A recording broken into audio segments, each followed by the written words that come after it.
Welcome, everyone. This is ACDC, Araceli and Colette, the Dynamic Change. And my name is Araceli, and I'm a transition wealth advisor and a real estate investor.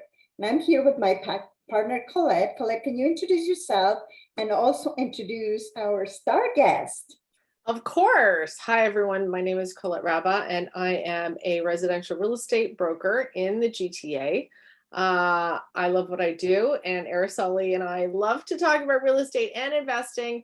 And of course, most people cannot buy a residential property without a mortgage. So we have our very own mortgage specialist, Cheryl Small, with us today. And she has been a guest before, and we love talking to her because she gives us the little, what's going on in the mortgage industry. So we always like to have her on every once in a while to talk about that. So welcome, Cheryl. Thank you, ladies. Thanks for having me today. It's always a pleasure to be here. Well, today we have a topic that is very, very close to all three of us as a professionals. Why? Because people don't talk so much about it, but it affects all of the transactions that we do, right? And it is credit. And today we're going to talk about credit myths. So, Cheryl, can you tell us a little bit about what is credit? What is this all about, right? Okay, I'll be happy to. This is one of my little babies, and I love to talk about credit. So first of all, what is credit? Credit is the ability to buy goods and services without payment. So you're getting the goods and services without actually handing over any money. So that's basically what credit is, right? So that is really great, and we all want credit, but at the same time, it has a little bit of pitfalls, right? So I know that credit has a score, right? Or you have a report. That's a way that it's like a school report, right? Like you're absolutely. Actually, where are you in this? great. Can you explain what that is? Yes, that's a great analogy. I often use that. Credit report is a document, and that document is somewhat like a report card. Let's say it's a report card. The document consists of a written document, your history, and then the other part of it is an actual score. That score, you can get anywhere from 300 to 900. Obviously, the higher the score, the better, but your report is comprised of the report and the score. And, not to get too bogged down with it right now, but a lot of people are trying to get the highest score that they can. And that, for me, is not necessarily the most important thing. You do need to have a strong score, but you also have to have a good report, because on your report, you don't want to have a lot of derogatories, or you don't want to have collections, or you don't want to have liens against you. So you need to have a clean report is best. And I always say to people, for the mortgage industry, I like you to have a score at least above 680, because above 680, I know that I'm going to be able to take you to some of our best lenders, and you're going to get the best rates and fees. Well, So that is very important distinction. So just know that the report is not equal the score, and both of them are important when you're coming out and getting a mortgage, which in our case is actually one of the biggest purchases, right? Do you agree, Colette? So yeah, and I want to understand, well, I understand, but I want people to understand why credit is important, because if you say, listen, I run into two major issues with when we're looking at houses for buyers. Number one, they don't have any credit score because they're new to Canada or they're young people. So this is something that, it's not like you're born with a credit score and then it starts to, the scale starts to move. It starts when you start having a credit card. That is fundamentally the first thing that, from my perspective, when I look at my kids, when I looked at myself growing up, you get a job, like let's say sometimes in your teens or in your early 20s, that late teens, early 20s, where you go to university and somebody says, hey, you need a credit card for incidentals, you need a credit card for whatever. So you open your first credit card around that time, that age, and you also get a job at that age, and you actually have money in a bank that you can use to get a credit card or to start to build your credit and a credit score with that.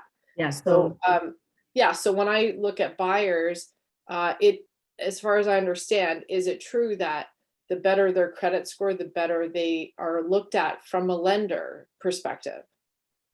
Absolutely. So going back to the previous question, so that's where the score and the report comes in hand, because you could have a very high score because you might have had a report for a very short space of time.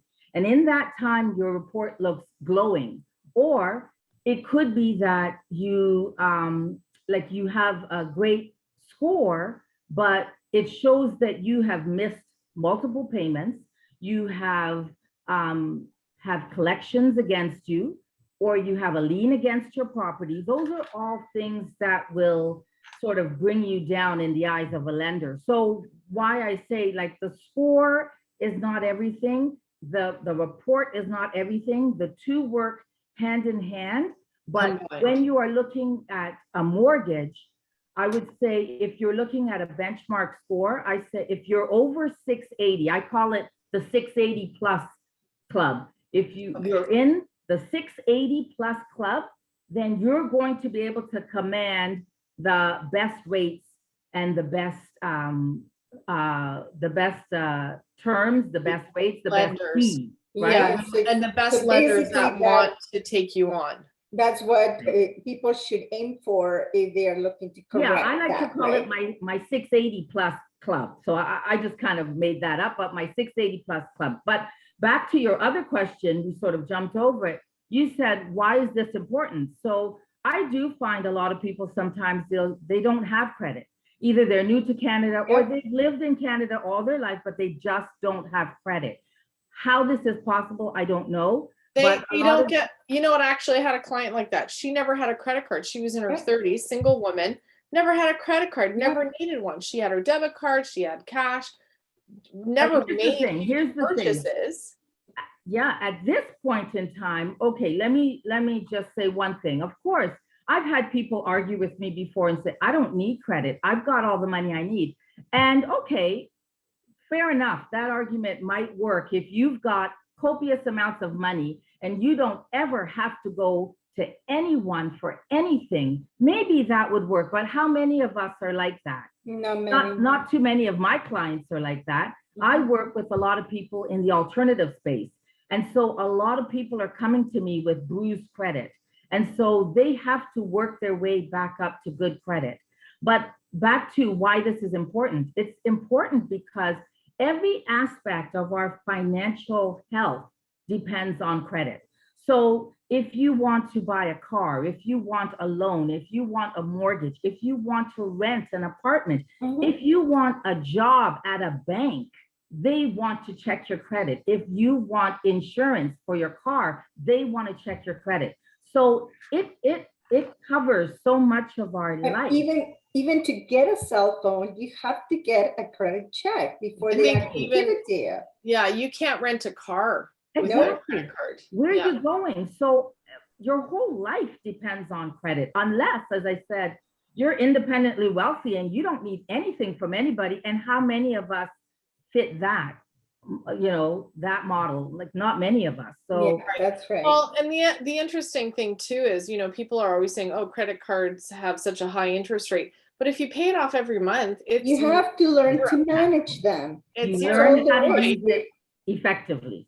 Yeah. Right, exactly. Yeah, just credit cards are a tool, and you should treat it as that. It's like if you don't understand how to work with a hammer, you're probably gonna hurt yourself, right? Yeah, exactly. Yeah. Well, the one question too that I get asked quite often too is, how do I improve my credit? Absolutely. So that's something that, I'm like, don't get another credit card and put things on it. Oh, and I have to say one funny thing too is, I remember, I'm not going to say who it was, but someone in my family that's related to me got their first credit card as a young person, and they had a credit rate. They were allowed to borrow up to, let's say, their $1,000 limit. And they thought they had to spend $1,000 every month. Oh No. It doesn't work that way. It's you No, no, have no. up to $1,000. So you can buy a pack of gum and still, get a credit Yeah. score and pay off that pack of gum every after the first month when you get the first statement. Absolutely. And And that that's the shows- best way to do it.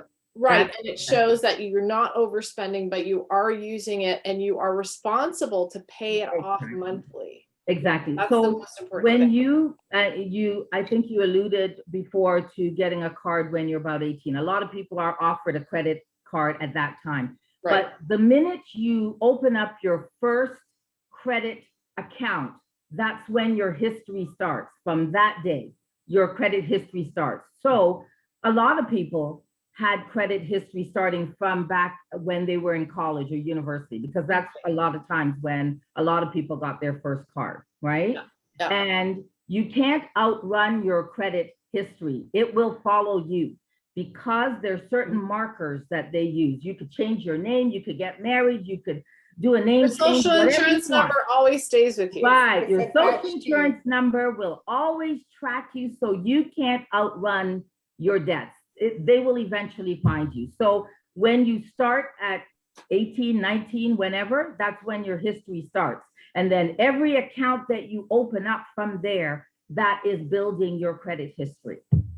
Well, that's the thing. So now let's just say somebody had a really bad incident. Let's say they went through something transitional, like a separation, or they lost their job, or they, went to jail or something like that, and they couldn't pay off their credit cards, let's say, or even a credit card. So now they have bruised credit, or they didn't pay off their student loans. I hear that quite often too. Yeah. So if somebody wants to improve their credit and it's been years and years of not paying, and it's gone to creditors or Collections, yeah. whatever you call it, like collections and stuff like that. How does somebody get past that? How do you repair your credit? Absolutely. Well, repairing your credit is more than just that one thing, but just to speak about that you're asking me, if you've gone into collections and the company has written off the debt and now it's in collections, I would say the best thing is not to avoid that. The best thing is to contact that company and contact them and say, I'd like to take care of paying off my collections.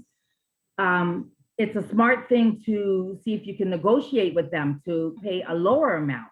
And once you've negotiated with them, you get it in writing that once you pay that off, they are going to then update the report to say that you have paid. Now, what's the unfortunate thing with a collections account? It will show now that you've paid it, but unfortunately, a collections will stay on your record for 6 years. So that history will still show for 6 years, but you will show that you've paid it. And then the other things that you are constantly doing, like paying your bills on time, your utilization should not be more than 30%, although I could say 30 to 40%. And what I mean by your credit utilization is the amount. So the amount of credit that you're given, do not use over 30 to 40% of that. So unlike what you were saying with your family member who thought they had to spend the whole thing, you don't. The amount is, say, about 30 to 40% is fair, it's reasonable. And you get into the habit of using your card, and the best thing is to pay it off. Sure. When the bill comes. But yeah. This is real life. We're in COVID, a lot of things are happening, and not everyone can pay the bill off right when it comes. That is what you hope to do. But if you find yourself in a situation where you can't pay that bill off, you pay at least the minimum amount and a little bit more if you can, right? Until such time that you can pay it all off. So you want to keep on chipping away at that and paying down as much of it as you can, if you cannot pay it all when that bill comes into you. Well, I think a lot of people, when they get into that situation, it's really fear. Like they're just fearful of, what do I do? How do I do it? There's this big elephant I got to eat. How do I eat this elephant? And it's always, the answer is always one bite at a time. Yeah. Don't get overwhelmed. Talk to the right people. talk to Araceli, and she'll help you come up with a plan too. If you do have that kind of a ding on your credit that you want to Yeah. eventually clear it up and clean it up. Yeah. So if you do have a certain goal to buy a house, buy a car, invest in something that you actually need better credit to get a better rate, then you know what? It's never too late. Like there are lots of And you people out can't, there. as I said before, you can't outrun this. So Right. it's best that you Don't look think at you're it gonna win the head on. lottery and then take care of Yeah, it. right. Deal with it. You gotta face it head on. I know people Yes. who are like, they're not answering the phone, they're throwing away. But that is the not going to mail, go away. They're I evading. know it's but not going to that- go away. Yeah. It's that so does not help. stressful. I know, and- Just to live with that kind of Yeah. thing on your mind is super Oh, stressful. absolutely. For It's sure. just better if. And you know what? This is like handle it. finances. It's sort of like losing weight, right? So you get to a point in which you say, oh my God, I gained so much weight because whatever, right? Like Yeah. you didn't eat well. I keep eating and eating and eating. Exactly. So the first thing is you have to stop eating. Stop spending, right? Stop spending, right? Absolutely. So that is Yeah. the first thing. And then just become aware, Yeah, talk to your absolutely. financial advisor. If you don't have one, you can contact me. You can Yeah. also take a look at, there's many places that you can go on the net to find out how to do a budget, find out exactly how much you're spending, and be aware of all of those Yeah. little things. And all those are the matters. things that I'm telling people. But if we still have a few minutes, I'll tell you what some of the myths are. Yes, this is what I was just going to Oh, ask you. Tell yeah. us some of the myths that people think about credit.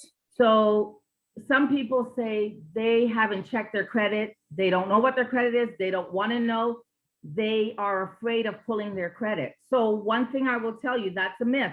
If you request your own credit report, it's what we call a soft pull. So you're not requesting credit. So a hard pull is when you are requesting credit, but when you pull it yourself, it's a soft pull and it will not go against you. So, and I recommend that you at least pull your credit once a year from our 2 credit bureaus, which are Equifax and TransUnion. So that's something, and you can line it up to your birthday if you want. If that helps you to remember, line it up with your birthday, pull it at least once a year. So that's the first myth. The second myth is, if I purchase something, I have to pay the bill right away. So again, I have people who will say, oh, I'm doing great. I just bought this and then I came home and then I paid the bill.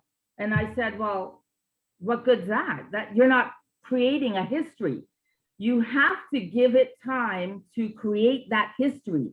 I like it that you're anxious to pay it off, but wait until you get the bill, wait until something is recorded, then you can show that, yes, I paid the bill and I paid it within the time frame that I had to, and I don't have to pay any interest. So that's another really big myth. You've got people who are trying to go and buy something today and then come home in a couple of hours and then pay it off. No good. That's not going to do anything. Okay, so that's something. We kind of mentioned the other one already. Some people think that if they pay off a collections, it's going to wipe it off the credit right away. No, the report will show for 6 years that you have had collections against you. So it's still good to pay it off, but the history will still stay there for 6 years until it drops off. But you know what? You might as well do it now. So the 6-year mark, the clock starts ticking down, not in go anyway. Right, not in 10 years from now. The other thing that people can do, and a lot of people don't really know this, you can ask to have a little, like a little paragraph on your credit report.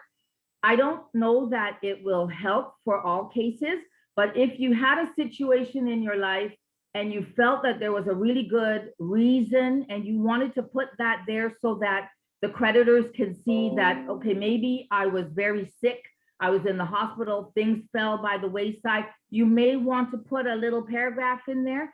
They will allow you to do that if you ask. And so I'm not saying that it will solve everything, but sometimes it helps. Okay, I have a question too. I personally like creditkarma.ca. Mhm. So I know they get their information, I think, from Equifax, but some people tell me, so when I'm doing a lease and I ask them to get me their credit score, Credit Karma gives it to you for free. I think some of the banks do a Yeah. credit Yeah. pull for you for free Yeah. as well. Yeah. So Yeah. what do you think, what's the best way to do it? I do believe that Credit Karma, BorrowL, your bank, Yeah. those are great ways to get education and to keep on top of your score and your credit. But if you're talking about what I am looking for as a mortgage agent, that will not work. All of these are different. They have different metrics. They have different ways of. Yeah, that's what I've heard. Yeah, And that's what I've heard so too. you can go and pull that, and it's great. It'll give you an idea of around where you are. And you can come to me and you said, Cheryl, I pulled this from Credit Karma and it says my score is 700. But I could pull it for mortgages and your score can come back at 650. It'll come back as a different score because each one of these are different in their metrics, in the algorithms, and what they use to get you that score. So I think it's a good idea for people to have them and to keep an eye on it. But in the end, I will have to pull my score, which is from Equifax.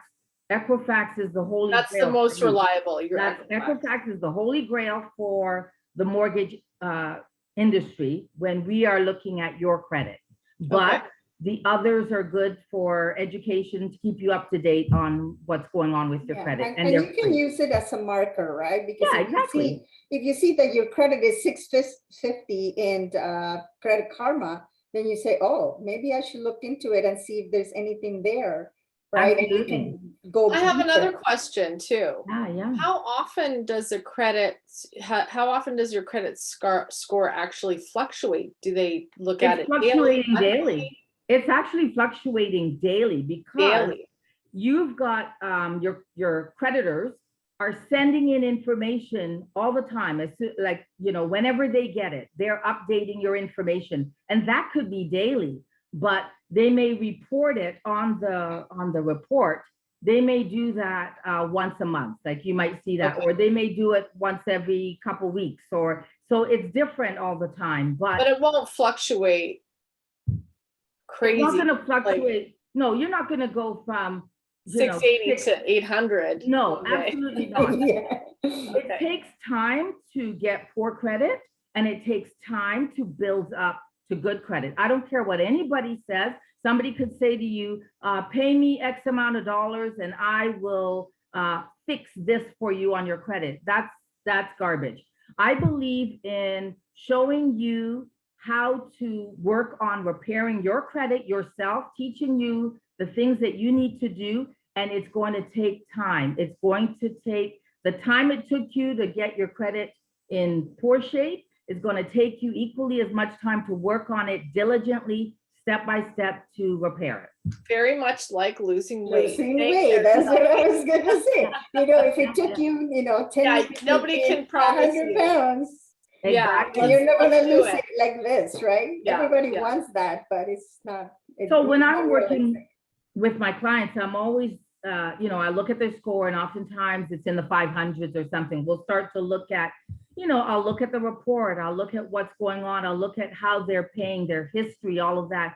And I'm looking at ways in which I can guide them in how they can start repairing that. And then, maybe a month, 2, 3 months, 4 months, we give it time. And then I will get them to check on, say, maybe BorrowL or their bank or something. And then given myself enough time, 6 months, 8 months, 12 months out, then I will pull it and I will see where we are. But we are working, we have a strategy in place that we're working together to try and repair all the derogatory items that I see on their report. Yeah, right. And that's one of the things that we suggest, and that's what we have our show, because if you think that you might be getting a loan, which most of us have at some point or another, whether it's a car, whether it's a house, or you just maybe are going to borrow to go to school,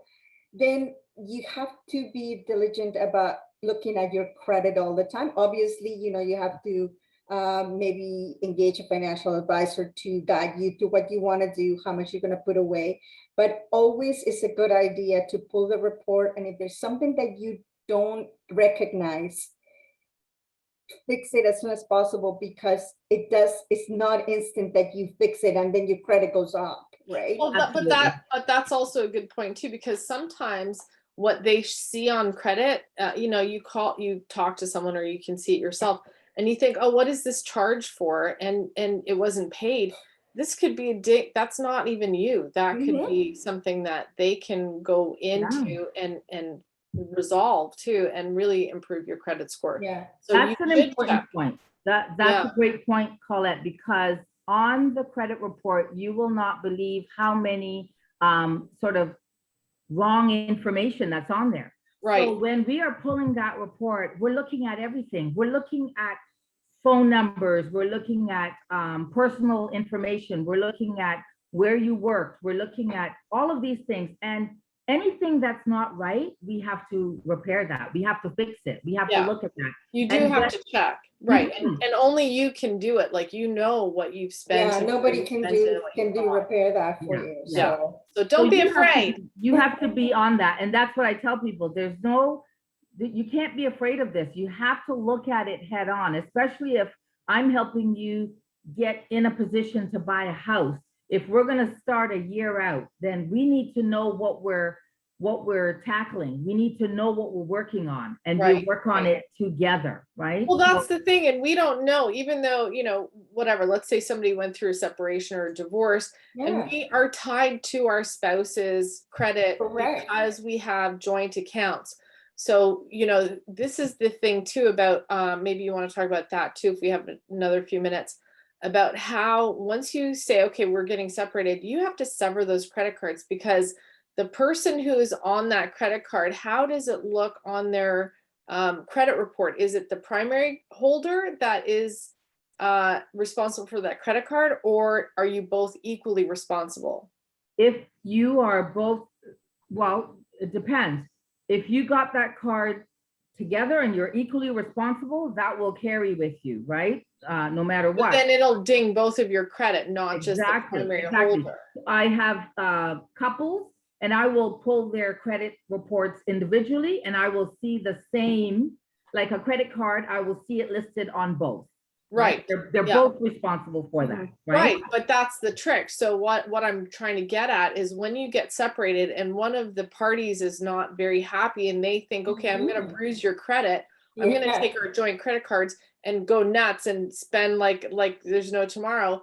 You have to remember, like, that other person is responsible for the same card. So sever those cards immediately. Yeah. Normally, no matter if you trust them or not. Normally I don't encourage my clients to cut up their cards, because one of the ways to get good credit is the longer your credit history, the better.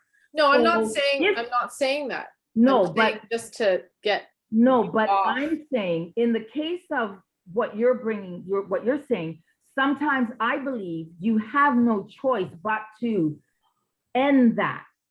Cut it out, end it. And this is one of those times. It's one of those situations where I would say that's a case where we're going to sever this.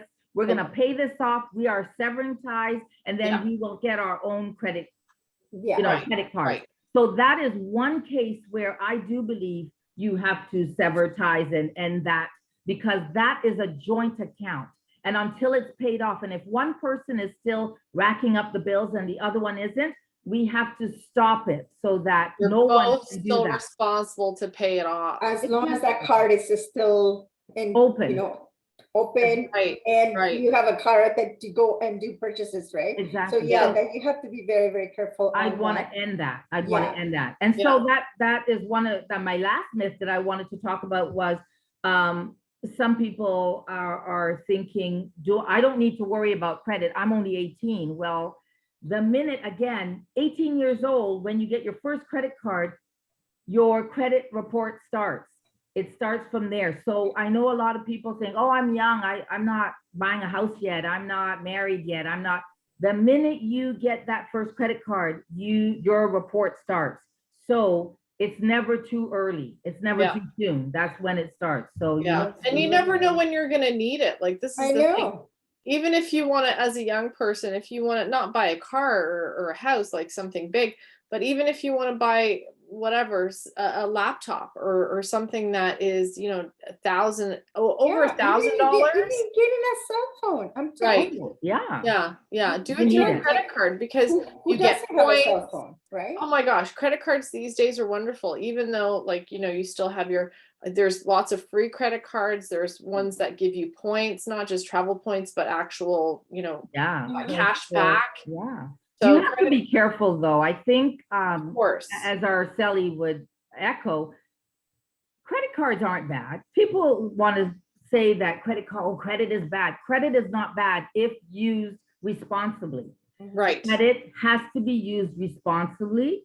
And we know that most people need some form of credit. You can determine what you need, but Sure. you can determine where you don't need 50 credit cards. You don't need, like, you know, determine what you need, the amount of credit that you need, and then use it responsibly. That's what I think has to be done. And that's what has to be learned. Yes, absolutely. And Do I you wish have any other myth? That's Sure. the last myth I'll sort of touch on today because I know we're short on time. Yeah. So that's about it for the myths. I think There's many more, but that's what we'll talk about for today. sure. So, but if you like to find some more or how to repair your credit, or you have questions specifically to your situation, please reach out to Cheryl. All her information is in the text, or you can contact any one of us, because remember, just like Cheryl said, credit is very important, even though you don't think it is. Just like your finances are, right? If you want to decide to change the plan and I said, well, now I got this money, I want to buy a house, but I don't have the credit, so it's going to cost you quite a lot. So be prepared for anything that it could happen. So, well, thank you, Cheryl. Yeah. Sorry, I just wanted to say that people always, you know, they ask me why do I care? Well, I care because the majority of my clients that I've been in this industry about 6 years, and I'm in the alternative space, and most of my clients have poor credit. They are struggling financially. I want to be able to help more people become financially literate, educating them on how they can, you know, help to boost their credit. And this is going to help them in the long run to be able to become financially stable. This is going to help generational wealth. This is going to help you build wealth and repair your credit so that you can be making a lot more money and you're more financially stable, financially sound. You know, so that's why it makes a difference to me, because I see this over and over and over again. And I know that it's a problem that has to be taken care of. Absolutely. Well, and I want to reiterate too that it's not as scary as you think it is. You know, if people are so terrified that the collection agencies or the banks are going to come after them and say, you need to give us all the money in one lump sum, and they don't have it. Yeah. They are out there they just want the money. Like, really, if you talk to them in a way where they can, I hear the story all the time. They will let you pay it off gradually. They will let you go on a payment plan. Yes. You just have to make that phone call, and don't be so afraid of it. You have nothing to lose. You only have something to gain by helping your credit. And what you're gaining is that financial stability. You're becoming more financially literate, and that is going to help you, you know, just basically build more wealth in the end. You know, you're going to be able to do that. So it's important. It's definitely important. And be able to borrow when you need it, and don't wait. Yeah. Don't wait. So, well, Cheryl, thank you very, very much for sharing this with us, because this is so important for our clients, especially because they want to become investors. So they need another mortgage if that's what they want to do. Or they want to retire. They want to buy their own first house. And it just is so important. I always stress to my clients to always check their credit score at least once a year, because you never know when it's going to happen. Thank Once a you, year Cheryl. at a minimum, At a once minimum, a for year. sure. Yeah. Well, thank you, Cheryl, for being here, and we will see you next week with another episode. And Thank you, ladies, some for more having Thanks, me. Cheryl. Had a Thanks for wonderful joining time. us, everybody. Bye. Bye. Bye.